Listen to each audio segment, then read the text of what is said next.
उसने मेरी एक वीडियो डाली जिसके अंदर मैंने कहा ध्रुव राठी जर्मन में बैठा हुआ, जिसको ये नहीं पता होगा इंडिया में पहले ई आता है या आई आता है, उसने आई तो किया नहीं, ई तक कट करके डाल। तो एक युवा से डर गया तो मोदी का क्या मुकाबला करेगा रे। वो ऐसा बिका हुआ टट्टू है ना, 4 जून के बाद से लापता हो गया। सबको कह रहा है 140 करोड़ जनता वोट डालना, तानाशाही की सरकार खत्म करनी है। तू तो आया नहीं वोट डालने भारत में। और कहता था हवन जो है, हवन क्या है? हवन एक फॉर्मेलिटी है, उसके अंदर कुछ नहीं है। खुद 7 फेरे क्यों लिए तूने हवन के आगे? और वीडियो भी डाली जब तेरे को किसी ने बोल दिया कि तू मुस्लिम है।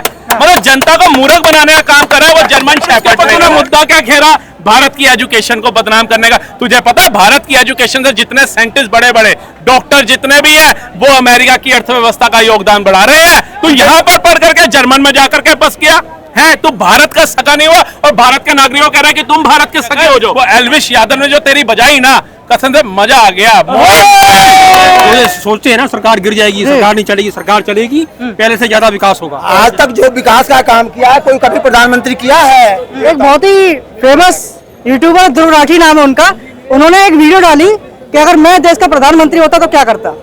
ये वही व्यक्ति है जिनकी आपका ये वीडियो उन्होंने डाला था अपने इंस्टाग्राम अकाउंट पर।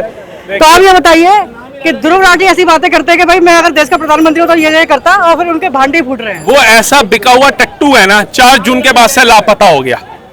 सबको कह रहा है 140 करोड़ जनता वोट डालना, तानाशाही की सरकार खत्म करनी है। तू तो आया नहीं वोट डालने भारत में। जनता को मूर्ख बना। जर्मनी की नागरिकता है ना उनके पास। नहीं तो फिर यहाँ के जागरूक कर रहा था, यहीं पे आकर के चल लेता। यहाँ पर आकर के बोल देता, कहता तो मैं इंडियन हूँ ना। और कहता था हवन जो है, हवन क्या है? हवन एक फॉर्मेलिटी है, उसके अंदर कुछ नहीं है। खुद 7 फेरे क्यों लिए तूने हवन के आगे? और वीडियो भी डाली जब तेरे को किसी ने बोल दिया कि तू मुस्लिम है।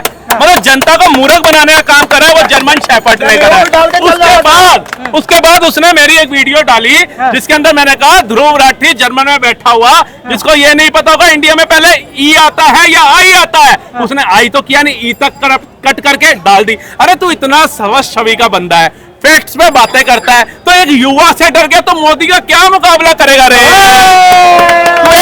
एक युवा से डर गया जो सच बात बोल रहा था, दम था, पूरी वीडियो डालता। और उसके ऊपर तूने मुद्दा क्या घेरा? भारत की एजुकेशन को बदनाम करने का। तुझे पता है भारत की एजुकेशन से जितने साइंटिस्ट बड़े बड़े डॉक्टर जितने भी है वो अमेरिका की अर्थव्यवस्था का योगदान बढ़ा रहे हैं। तुझे इतना नहीं पता? तू यहाँ पर पढ़ करके जर्मन में जाकर के बस किया है। तू भारत का सगा नहीं हुआ और भारत के नागरिकों कह रहे हैं कि तुम भारत के सगे हो। जो अबे कम से कम बातें सही किया कर। वो एल्विश यादव ने जो तेरी बजाई ना, कसम से मजा आ गया।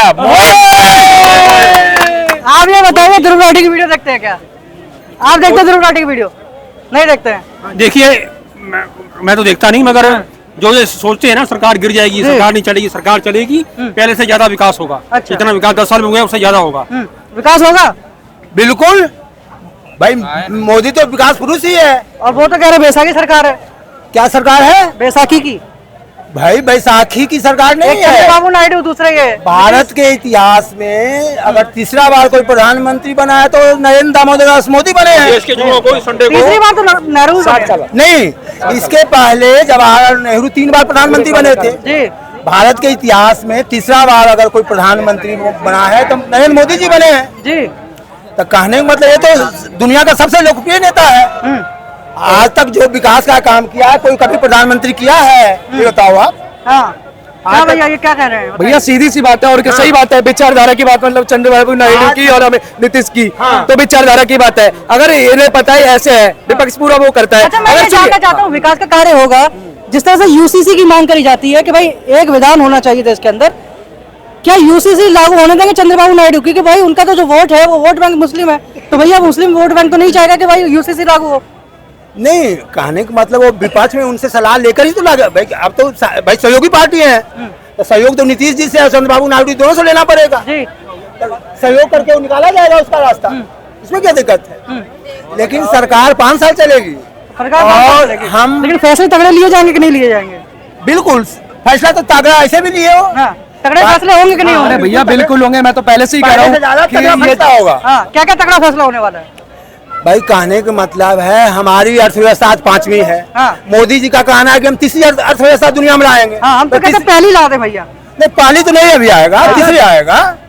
वो 5 साल में भाई घोषणा किए हैं कि हम अच्छा। गारंटी देते हैं कि भाई हम 5 साल में दुनिया में तीसरी अपनी अर्थव्यवस्था लाएंगे। लेकिन तीसरी अर्थव्यवस्था ला देंगे, लेकिन सरकार मतलब कि जो आय डबल करेंगे, युवा को रोजगार की बात है वो करेंगे, क्या महंगाई कम हो जाएगी?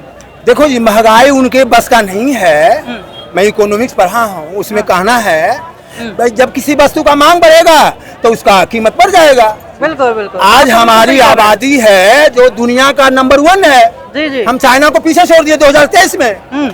आज हमारी आबादी, आप ही से पूछ रहा हूँ कितना आबादी है, आप बताओ। हाँ, 140 से पार हो गया। नहीं, गूगल से पूछो, 145 करोड़ के आसपास हमारी आबादी जी, है जी, आज के डेट में। मैं टुडे कह रहा हूँ। हाँ